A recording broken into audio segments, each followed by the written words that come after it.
The SNP leader has shown himself to be led by events, and it is imperative his party follows Patrick Harvey and Lorna Slater out of government. It is said a week is a long time in politics, but it seems 16 hours is a lifetime. That's how long it took for Humza Yousaf to perform yet another hasty U-turn and decide that, actually, having the Scottish Greens in government wasn't such good idea after all. That it took him so long to reach that conclusion is baffling in itself. And people should make no mistake, this is no victory for the SNP leader, rather it is a complete humiliation. He's been left looking weak, someone who is led by events rather than taking issues by the scruff of the neck and dealing with them head-on. It's almost a week since Scottish Green members decided they wanted to review the Bute House Agreement, and in that time Yousaf has shed what little credibility he still had. Interviewed by LBC on Tuesday afternoon, shortly before 4 p.m, Mr. Yousaf claimed SNP members didn't want to vote on the deal, nor was it needed. He even claimed he had enjoyed working with the Greens and insisted they had achieved a lot together. He was certain at that point he wanted the agreement to continue. By 8:30 a.m. on Thursday, he had already welcomed and dismissed Patrick Harvey and Lorna Slater from Bute House and was preparing to tell his cabinet of his decision.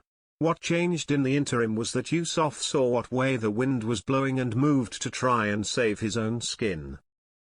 But he must know his jacket is on a sugary peg.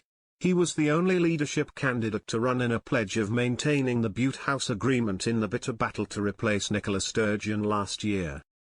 Kate Forbes and Ash Regan saw right through their coalition partners, recognising that the influence they had at the heart of government was a millstone around both Scotland's and their party's neck. That Yousaf failed to see this is a damning indictment of his judgment. Political opponents have lapped up the news that the coalition of chaos has come to an end. And the Tories have felt emboldened enough to call for a vote of confidence on the future of the First Minister. In the minutes after the announcement, the feeling in Tory circles was it was best not to interrupt their opponents while he was making a mistake. Plus, it was generally accepted that the Greens would probably still back the SNP on most issues. But something changed between then and FMQs at noon. Patrick Harvey and Lorna Slater savaged their former boss, pulling no punches as they joined the growing list of people who recognise what a lame duck leader he is.